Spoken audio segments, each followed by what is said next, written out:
Hey guys, welcome back to more AFK Arena. In today's video, over on the test server, again, link in the description if you want to get onto it, but we're here because Isabella, unfortunately, we don't get an actual trial of her with the new buffs. I'd love it if when they rework the hero, we got a free trial so we could do like the 3-day trial and see what they can do, but we do have the Bountiful Trials. Now, this is not going to be the Bountiful Trials walkthrough. I'll do that in another video close to when it's going to drop on Global, but I just wanted to jump in here and have a look because now, like in the previous video, we couldn't test her with 30 signature item and the full furniture.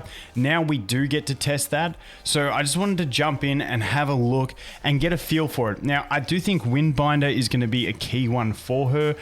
Getting her to that ult a bit faster. I don't know if it's going to be necessary. Who knows? Maybe even Call might be better, or Jura's Eye, or maybe even, I don't think Blade, maybe even, what's the one that no one uses? The ranged one, you know, the ranged one. It's just completely left me. Anyway, that one. So I wanted to jump in here. So I did just test this one before with this, and I just wanted to have a look and show you. And like Arthur's a cool one, so we do have the Arthur in this one to test with it.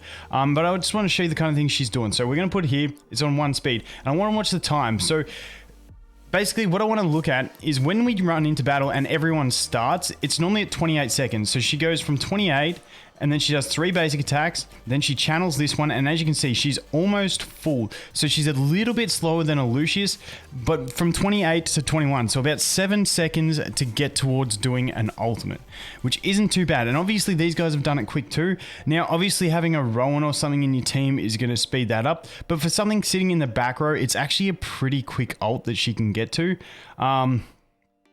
And as you can see, she actually does some really nice damage, even with those basic attacks, the Void Barrage. It does some decent damage, and then she's going to channel again, steal some energy, and then let loose. Now, K-Source does some good damage in this as well, but not too bad there. So let's go ahead and jump and look at another one. So let's go ahead and let's just jump to you, see what we have here. Okay, we do have a Rowan, so I really want to test this. I want to put Rowan in the back corner, and I want to have something in the front row that hopefully won't generate too much energy. This is the issue. See, and we have a Leica, so we have everything hasty in this one that we need. Now, I'm not saying this is going to be a good team. I just want to test out a theory here. Oh, there's an Eiron. There's an Eiron. So let's do that. Let's do that. Should be fine. She can still get the potion, hopefully. So let's just go in 1 time speed. Like I said, about 28, they start casting. She goes 1, she goes 2, she goes 3. Now she's going to steal some energy. And then she got the Rowan potion. That was actually felt a lot quicker, but I think it was still on the 21-second mark. But not bad. Let's try that again. So we can see here, she does 1, she does 2, she does 3. Now she starts channeling, and then she gets instant full because of that Rowan potion. So I feel like, I don't even know. I feel like without that, like once again, I'm still very, very curious to see. Actually, I haven't even been watching the damage that she deals with that. So let's watch her ultimate and see how much damage it actually deals. So here we go. There we go. She gets the wrong potion. She starts ulting. I mean, it's pretty decent damage. It's not bad. It's not bad, but like I said, I'm still keen to test it on single target. Just that ultimate ability with the stacking damage and a 250 base multiplier seems like it could be pretty nuts. So let's just leave this. Gets the 5 kills. See damage. Nice damage, but it's hard to compare it to stuff. So it'll be interesting to see once we can test it a little bit more. So let's go over to say this one and have a look. Okay, so this one has an Athalia. So we're going to do our best to avoid that. Let's go you there. We can bring a Hendrik in. Nothing here really excites me for the synergies. So let's just skip that one. Okay, what allies do we have on this one? Okay, that's that same team. So I want to actually, what I want to do is I want to take out the Rowan and see what happens with this. If it's like, oh wait, she's against Inara. Rip my bad. Okay, so let's try it like this. See what time point she starts ulting. So now she's going to channel, steal that energy. So she doesn't really need the Rowan even. She really doesn't even need it. And I don't know if she's going to need the Windbinder because I feel like that is basically the earliest point she's going to do stuff. Now, like I said, the thing that's really going to be interesting with her is how quick, like if haste levels will change the skill order. Like if you look at something like Iron, for instance, I think Totem Dude does it too. At certain haste levels, he'll use his buff straight up. Iron, like early on, really early on, like fresh account early on, he'll run in and do a basic attack before he does his Vortex. But as you get more haste, he'll do his Vortex first up. So I'm very curious to see if that has the similar effect on her. So like I said, if she could do 2, then channel. But she does do the 3. But the thing to note about that is, she does do 3 then channel, but she is stealing that energy. So she's slowing them down. So I still think her, Odin, and Aziz have a real solid place in a team with like a Mezoth in front. Because then you get the energy generation of the Hypogean bonus. I just feel like there's a lot that it offers.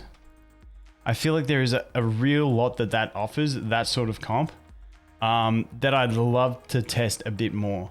Because I just feel like for PvP against Irons teams, there's normally Irons with an Aziz. The idea is you ult, you lock out until your Irons can ult, and then you ult and win. Now, if you can race that with Hypogeans and stuff like that, and something like Isabella and Odin, who can get really fast ultimates, I feel like you can actually counter that. And Isabella just does really good damage as well now, it seems. So I'm incredibly curious to test this. And then if you have it with Odin as well, obviously looking at a faction bonus, the last slot could be like a Thorin or anything like that. I feel like that sort of team could have a place, but I'm no PvP expert, so don't take my word for it, please. We'll put Lawson there, him there. Let's go ahead and throw... Wow, we've got really bad, like no damage. Let's do you. Yeah, we got no faction bonus there, but that's all right. Let's just throw this in. So let's take her in. Boom. Okay, it's Greg's mounting up, which was bad. We probably should have put her in the other spot. So she's really slow that time at generating that energy. Maybe it's because we didn't have the Leica. So if you don't have Leica, maybe the Windbearer is going to be the play.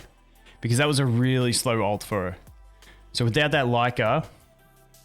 That's my feels. So look at the Kren. Well, look at the Kren. She's about to use a Void Barrage on the Kren. If he's not dead. If we can let her use one. We ain't going to use it. Okay. Basically, what I want to see is... Let's swap it up. I want to see the kind of damage her Void Barrage is doing. And keeping in mind, we do get that extra explosion of damage after it. Okay. Here we go. We're going to steal that energy. We're going to get to max. We're going to ult. That was at 18 seconds. So that's 3 seconds slower than before. And, okay, now I want to see this Void Barrage. So as you can see, it's actually dealing pretty good damage. It's dealing like, I want to say 20% of Screeg's health, 15 to 20, which ain't too bad. Okay. I'm still undecided. I'm still very hopeful. But I think it'll take a little bit more testing. I just feel like the raw damage numbers are good enough on her to make it worth it. So we'll have to wait till it comes to global. I just wanted to do that little test, have a look at it. It looks like it's taking her to 21 seconds, 1 minute and 21 seconds, which is technically 9 seconds, but you really don't start combat until 28, which means it's about 7 seconds until she can ult. Now that's with a Leica, so with the Windbinder, I feel like it's going to be the same. And like I said, it's going to come down to whether haste can make that even faster, but I'm still liking it. Keeping in mind, when she kills something as well, it's going to fear the enemies too, so... And the other thing is, if you do have another really good nuker on the team, like a single target nuker, she's going to use that AoE ultimate pretty quick, kill it, like hit everyone at least. And then if you've got another nuker that's going to kill them straight away, it's going to give you that 5-second fear where they all get terrified and run away. So sorry, I don't have a firm conclusion. I was hoping I was going to jump into this and go, she's just straight overpowered. Unfortunately not. We'll have to still wait and see. But like I said, it's going to come down to composition testing. I feel like she may have a spot in PvP. But once again, I'm no expert. Anyway, that is going to be it for this one, guys. Thanks for watching. Hope you have an awesome day, and I'll look forward to seeing the next one. Cheers.